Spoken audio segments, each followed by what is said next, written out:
We're interrupted by the buzzing of a vibrator. I'm so sorry. That's not what it said. We're interrupted by the buzzing of a phone. I instinctively go for Skibbity Toilets, but Sayori pulls her out of her pocket. Speak of the devil. Yep, right on cue. I swear, 5 minutes late and I get this. I've got to go home. Can we keep this up over text? I shake my head. If Skibbity Toilet's phone, he'd see it. Just hold out until tomorrow, okay? Come over to my place early. I'll be up and awake for my walk. And more importantly, Skibbity Toilet won't be. We'll figure something out in the morning, and hopefully by the evening you'll be on your way. Okay.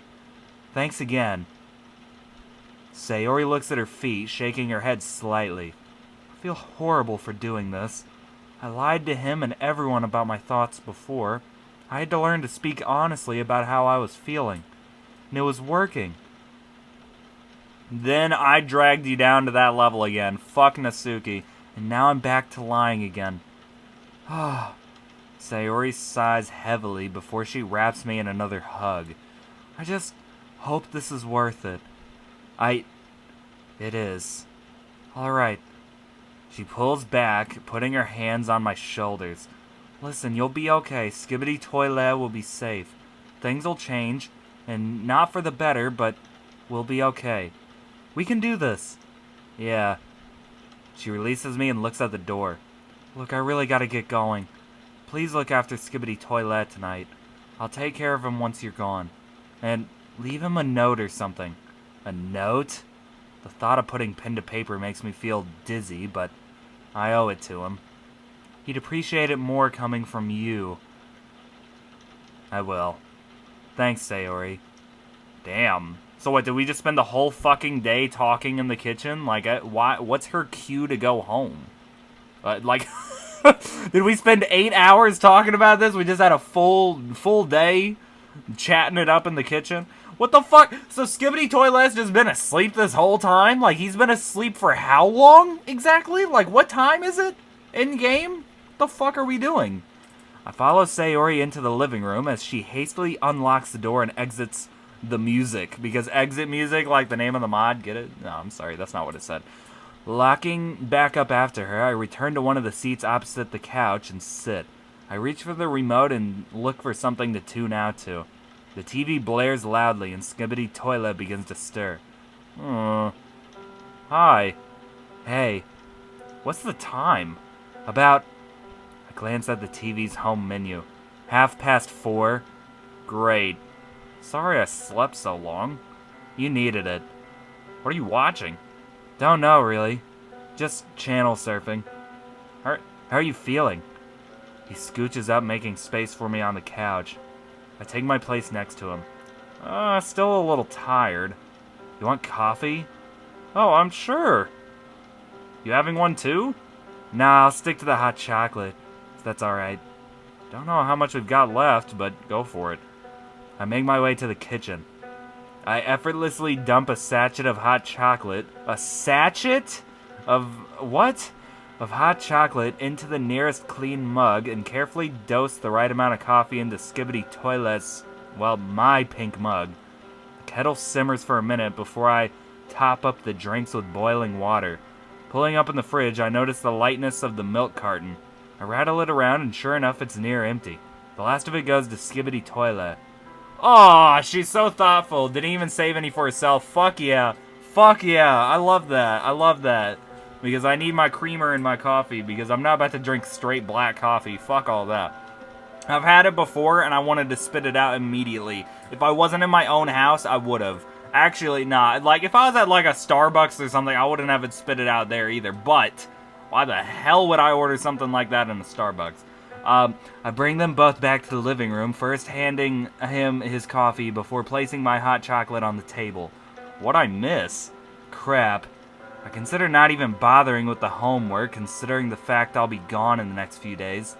But not only did I mention it to him earlier, I owe it to him to at least try. Not much.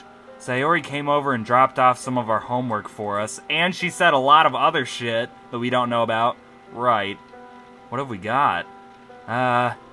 I got some history to catch up on, and we both got the same math worksheet. Oh, he doesn't seem too pleased. Betting it's the math, I try to encourage him.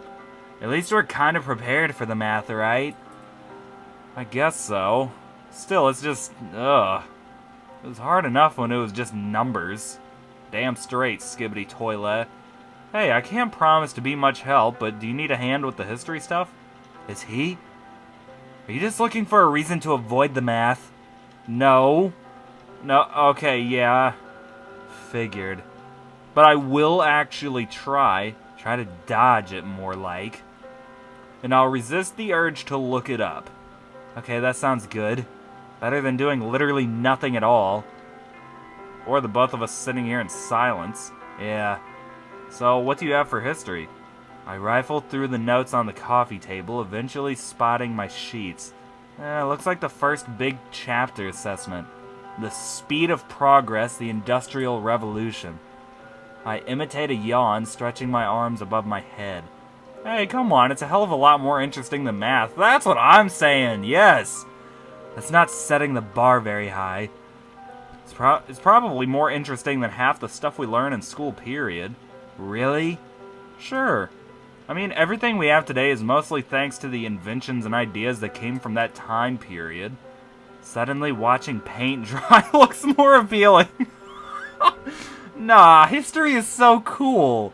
Cars, TVs, phones, even some of the first... Oh, very funny. Jeez, you sound just like my history teacher. That guy never fails to put me asleep. At least I'm a little more enthusiastic about it. I swear most of our teachers seem like they're on autopilot half the time. They have to talk about the same crap to a bunch of uninterested children for years on end. Of course they'd tune out. I mean, they get paid to do it, and even that's not enough to at least pretend they care. Where did that come from? Anyway, the assessment, sorry. It's the usual, regurgitate a few facts, memorize specific years for the end chapter test, and it looks like I need to write a short essay. You got a title for it? Yep, right here.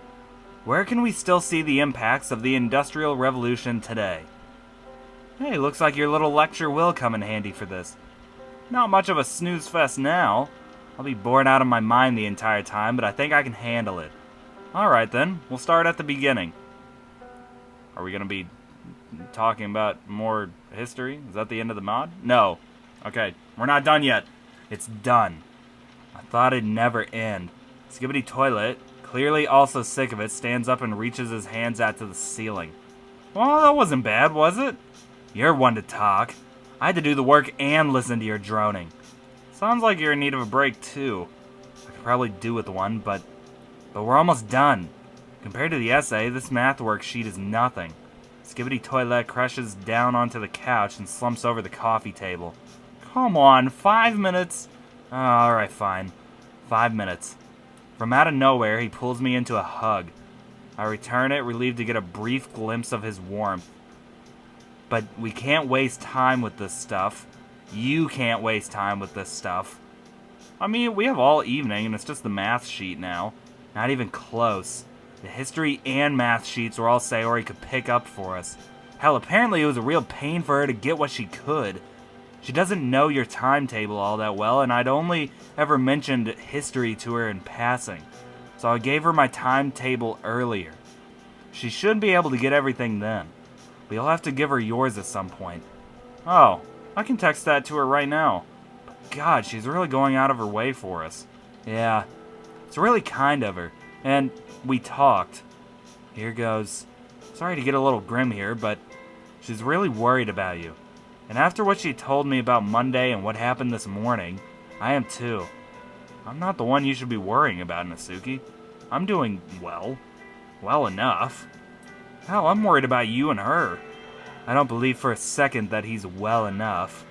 Kind of funny, isn't it? It's like a worry triangle. I'm not sure I'd call it funny. Well, you know what I'm getting at.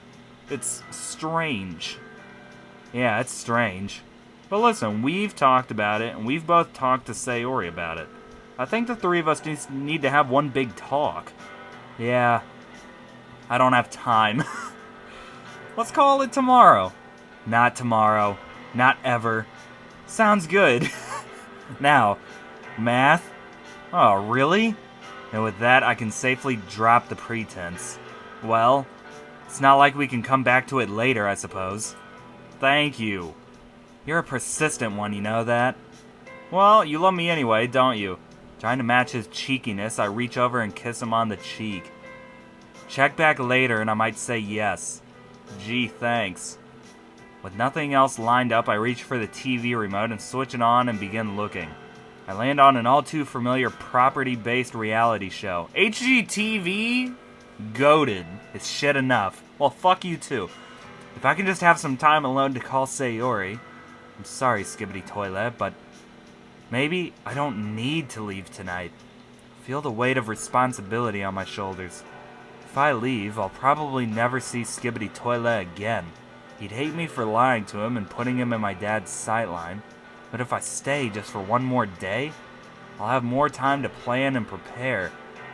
What the fuck is he doing? Why does he have one eye out? Why is he winking? I'll be more ready. And I'll be able to spend another day with him. For all the shit I've given him, I love him to death. God.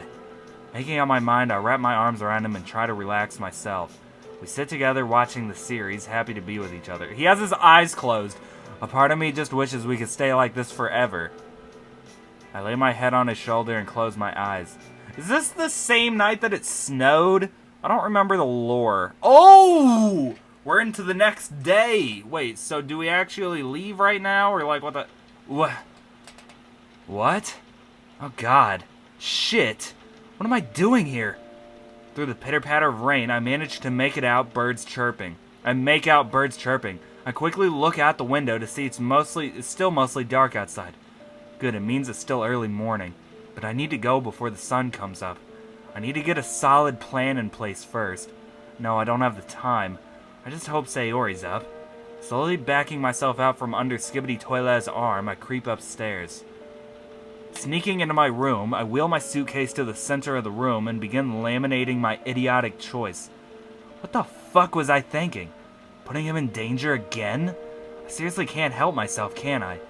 Article after article of clothing is dumped in the case. Weird shirt, pink shirt, shorts, even my school uniform. It's not like I'm gonna need it where I'm going. But I can't leave a trace of evidence here. Cat shirt, gloves, scarf. Scarf. God, why do you have to make this so hard, Skibbity Toilet? I can't just... No, it's getting bright outside, I can see it. Steal the heart. I have to. For his safety. It takes a couple minutes of packing, but that's everything, ready to go. I can see the sun coming up between the clouds. I need to hurry. Now, out of the house. Get my shit out of here without waking him up. Get to Sayori's and plan, but we are gonna wake him up because we're fucking stupid. Get the first bus I can out of town, then I'm on my own. It all sounds so simple in my head, and yet... I swing on my jacket and pat down the pockets. I feel the light rustle of remaining banknotes. Sayori said a coach was the budget option. I quickly count the money. I sure hope this is enough. It's not like I can pay her back anytime soon if I end up running short. Pulling my shoes on, I exit the music because it's the... I'm so sorry, I've already made that joke probably in the same video, by the way. So sorry. And I try to wheel my suitcase to the stairs as quietly as I can. Wait. I can't just leave without a word. He deserves some kind of explanation. Sayori said I should write a note. Damn it. Delicately opening the door to his bedroom, I rush over to his desk. Paper. Pen. Write. I'm sorry for running. Eating away at me. Dad has your address. So fucking dumb. I really do love you. But I can't stay here. That should do it. I put the pen back where it belongs. Passing the suitcase, I sneak downstairs. Laying the note down on the coffee table, I wince with regret. Sorry, Skibbity Toilet, but we never find that note because he wakes up. Back up and into the hall. Double check to make sure I have everything. I consider myself ready. I tread lightly, taking great care to gently bring the suitcase down step by step. 1 step, 2 step, 3... Here we go. Shit! What the fuck was that? Oh, and that was the end of that one. Okay, because, I mean, we already know what the hell happens there, so that makes sense. That was good, though. That was interesting. Brought a lot more perspective. I like these little bonus chapters. They really are bringing a lot of perspective into this.